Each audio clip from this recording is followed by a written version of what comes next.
అందరికీ నమస్కారం. ఇవాళ మనతో ప్రముఖ ఆధ్యాత్మికవేత్త జ్యోతిష్య వాస్య పండితులు బ్రహ్మశ్రీ ఉమామహేశ్వర గారు మనతో ఉన్నారు. ఆగస్టు నెలలో కన్యా రాశి వారికి ఎలాంటి ఫలితాలు ఉండబోతున్నాయో వారి మాటలో తెలుసుకుందాం. గురుగారు నమస్కారం. ఆయుష్మాన్ భవ. గురుగారు, ఆగస్టు నెలలో కన్యా రాశి వారికి ఎటువంటి ఫలితాలు ఉండబోతున్నాయి కాస్త వివరించండి. ఆగస్టు నెల అనగానే శ్రావణ మాసం. శ్రావణ మాసం నాడు అంటే 3వ తారీఖు నుంచి శ్రావణ మాసం లెక్కలోకి వస్తుంది ఒక విధంగా. అంటే ఇది శ్రావణ మాసం అన్నది 5వ తారీఖు నాడు స్టార్ట్ అయింది.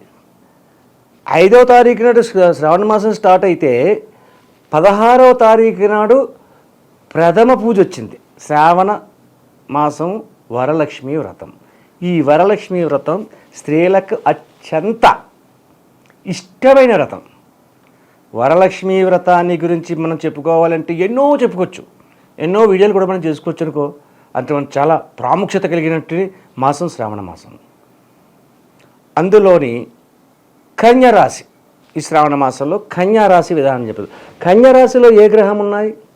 ఇందాకే మనం గ్రహ సంపూర్తి చెప్పుకున్నాం. కేతుగ్రహం ఉంది. కేతువు మీద ఏ గ్రహ దృష్టి ఉంది? రాహుగ్రహ దృష్టి ఉంది. అయితే కుజునితో కలిగిన గురుడు వృషభ రాశిలో ఉండి, కుజునితో కలిగిన గురుడు వృషభ రాశిలో ఉన్నట్టు మిత్రునితో కలిగి శత్రుస్థానంలో ఉన్న గురుడు ఎవరిని చూస్తున్నాడు? కేతు స్థానమైనటువంటి కన్యరాశిని, కేతుగ్రహాన్ని వీక్షణ చేస్తున్నాడు. ఇక్కడ ఎంతటి కష్టకాలాన్ని ఇచ్చినా కూడా, కేతు అనగానే మోక్షకారకుడు. మోక్షకారకుడు అంటే ఏంటి అర్థం? మోక్షం అంటే ఏంటి? ఎప్పుడు వస్తుంది మోక్షం? చనిపోయాక వస్తుంది. కేతుగ్రహం ఇచ్చేది ఉద్యోగాల జోలికి కానీ, ఆస్తుల జోలికి కానీ ఇటువంటి దానికి వెళ్ళడం. కేతు ఎప్పుడూ కూడా మనిషిని గ్రహ విధానంలో ఆలోచించి ఏ రకంగా నష్టపరచాలి, ఏ రకంగా బాధ పెట్టాలి అదేవిధంగా చేస్తాడు. ఆస్తులు పోగొట్టడం కానీ ఇటువంటివి చేయడం. అటువంటి విధానంగా ఇక్కడ గురుని, ఇందాక చెప్పాడు, గురుడు కుజునితో కలిసి ఉన్నాడు. కేతువుని చూస్తుంది ఎవరు? గురుడు చూస్తున్నాడు. ఎప్పుడైతే గురుగ్రహము ఏ గ్రహం మీద ఉంటుందో ఆ గ్రహ యొక్క దోషాన్ని నివారిస్తుంది. అందులోని గురుని పక్కన ఎవరు ఉన్నారో? కుజుడు ఉన్నాడు. కుజవర్తు కేతువు, కుజవర్తు కేతువు అన్నారు. అంటే కేతువులిద్దరూ, కేతువులిద్దరూ కూడా ఒకే విధమైనటువంటి వారిగా ఉంటారు, మిత్రత్వంగా ఉంటారు. అందువల్ల గురునితో కలిపి చూస్తున్నారు కాబట్టి ఎంతటి వివాదాస్పదమైనటువంటి పరిస్థితులు ఉన్నా, ఎంతటి కష్ట పరిస్థితులు ఉన్నా అవి దూది పింజములా ఎగిరిపోతాయి. ముఖ్యముగా స్త్రీలకు విధానంలో చెప్పబడుతుంది ఇక్కడ. అదండి, స్త్రీలే ఉన్నారండి కన్యరాశిలోని, పురుషులు లేరా అని అంటారు.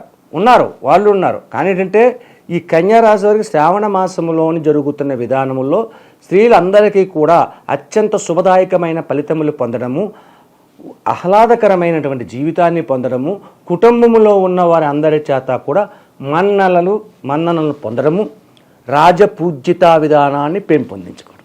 ఇక వ్యాపార రంగంలో ఉన్నారు. ఇక్కడ వస్త్ర వ్యాపారాలను చెప్పాలి ఎక్కువగా. మనం పెద్ద పెద్ద షోరూముల గురించి చెప్పుకోవద్దండి. పెద్ద పెద్ద షోరూముల వాళ్ళకి ఎప్పుడు కష్టాలు ఏవి రావు. వాళ్ళకు ఎప్పుడు కోటీశ్వర్లే, వాళ్ళ కోట్లు ఉంటాయి. అది కాదు. ఈ యొక్క రాశి ఫలితములను ఎక్కువగా చూసుకునేది చిన్న వాళ్ళు మాత్రమే చూస్తారు. ఎందుకంటే మన పరిస్థితి ఎలా ఉందో ఏంటో, ఈ నెలలోని, ఈ సంవత్సరంలోని అనే భావాలు ఉంటాయి. ఆ చిన్న వ్యాపారాల గురించే మాట్లాడుకోవాలి. పెద్ద పెద్ద షాపులు ఉంటాయి, పేరు మోసిన షాపులు, వాటికి ఎప్పుడు లాస్ అనేది ఉండదు, ఎప్పుడు లాభాల్లోనే ఉంటాయి, వాళ్ళు బాగానే ఉంటాయి.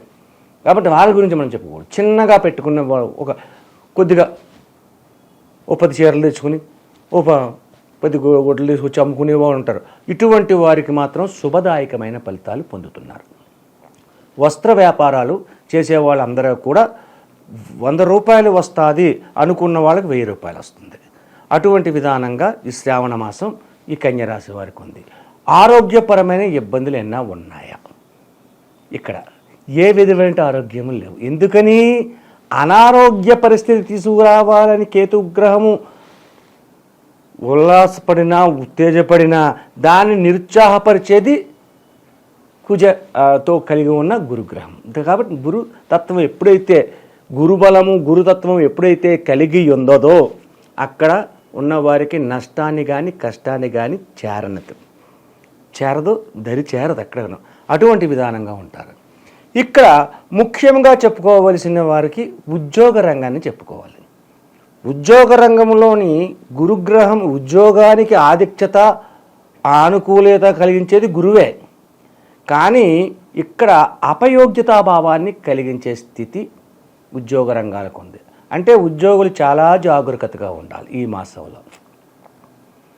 ఇక్కడ ఆడవారి స్త్రీల గురించి ఆనందదాయకంగా ఉంది.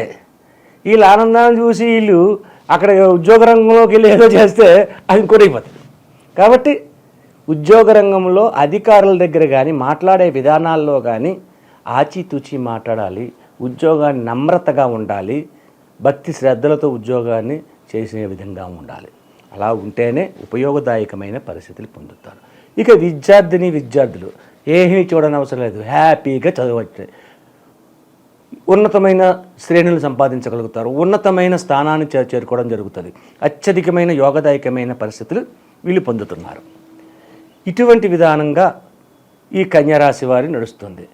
అయితే కన్యరాశి వారికి ఆడవాళ్ళకి ప్రత్యేకంగా చెప్పవలసిన విధానం అంటే ఎంతో బాగుంది అనుకున్నాం కదా, ఏ నష్టాన్ని కష్టాన్ని కలగజేయలేదు అన్నాం కదా. అయితే శ్రావణ శుక్రవారం నాడు ఎలాగో పూజలు చేస్తున్నారు, బంగారు రూపుని కొట్టుకుంటారు, అలాగే అన్నీ చేస్తారు. అలాగే పూజా విధానాల్లో భోజనానికి పెట్టే విధానం ఉంటుంది.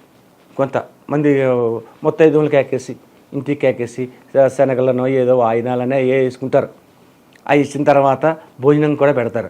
ఆ భోజనం పెట్టే దగ్గర రవ్వ లడ్డు అనేది చేయండి. రవ్వ లడ్డు అనేది చేసి ఆ రవ్వ లడ్డుని పెట్టండి. ముఖ్యంగా స్వీట్లో రవ్వ లడ్డు అనేది ఉండాలి. ఆ రవ్వ అనగానే ఎంతో ఉన్నతమైనది కాబట్టి అమ్మవారికి కూడా ఆ రవ్వ లడ్డు అంటే చాలా ఇష్టం. కాబట్టి రవ్వ లడ్డూని భోజనంలో పెట్టి వాళ్ళని సత్కరిస్తే, భోజనం పెట్టలేదండి తాంబూలం ఇస్తున్నారు కదా, ఆ తాంబూలంలోని కొన్ని శనగలో వేస్తారు కదా, అందులో ఒక రవ్వ లడ్డు పెట్టండి మీరు చేసి చక్కగానే, అదే వైన్ ఇవ్వండి, అలా చేయండి. ఈ యొక్క శ్రావణ మాసం అన్ని వారాలు కూడా శుక్రవారాలు అంటే మేము శ్రావణ శుక్రవారం నాడు వరలక్ష్మి వ్రతం ఒక రోజు చేస్తామని అని కాదు, ప్రతి వారం చేయాలి. చేసినందువల్ల ఈ యొక్క భర్తలకు మగవారికి వచ్చే దోషాలు కూడా తొలగించడానికి ఇది అనుకూలవంతమైన పరిస్థితి వస్తుంది. అయితే అవండి ఆడవారికి చెప్పారు, మరి మగవారికి చెప్పలేదు, మగవారు ఏ పూజలు చేయక్కర్దంటారా, వాళ్ళు మామూలుగా తిరిగేచ్చు అంటారా అంటారు. అలా ఎందుకంటాను నేను, వారికి చెబుతాం. ఎలా చెప్పాలి అంటే వాళ్ళ దత్తాత్రేయుడు, సాయిబాబా గుడిలో ఉన్న దత్తాత్రేయుడి దగ్గరికి వెళ్ళి ఆవు పాలను తీసుకెళ్ళి ఆ ఆవు పాలతోటి దత్తాత్రేయుడికి అభిషేకాన్ని చేపించండి. ఏ రోజు చేపించాలి, మరి వారం చెప్పలేదు మీరు, ఏ వారం చేయించాలని చెప్పి మళ్ళీ మీరు నన్ను అడుగుతారు. కాబట్టి బుధవారం నాడు చేయించండి. ఆవు పాలతో తీసుకెళ్ళి దత్తాత్రేయుడికి బుధవారం కానీ గురువారం కానీ, బుధవారం అయినా పర్వాలేదు, గురువారం అయినా పర్వాలేదు, ఈ 2 వారాలు ఏదో ఒక వారం మీకు అనుకూలవంతమైన వారంలో చేయించండి.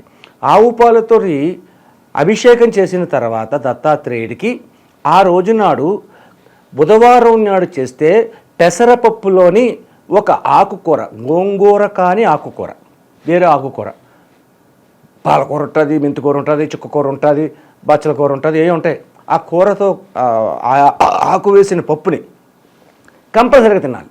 పెసరపప్పు బుధవారం నాడు పెసరపప్పు ఉండాలి, గురువారం నాడు కందిపప్పు ఉండాలి, ఆకుకూర వేసి కంపల్సరీ తినాలి. ఈ యొక్క విధంగా చేస్తే అన్ని రకాలుగా కూడా యోగదాయకమైన స్థితిని పొందుతారు.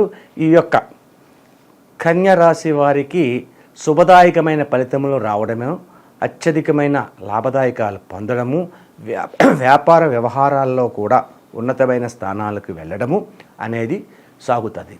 కాబట్టి ఈ యొక్క ఆచరణాత్మకంగా నేను చెప్పిన విషయాన్ని ఆచరణాత్మకంగా మీరు చేసి శుభ ఫలితాలు పొందుతారని మనసా వాచా కోరుతూ సెలవు తీసుకుంటున్నాను.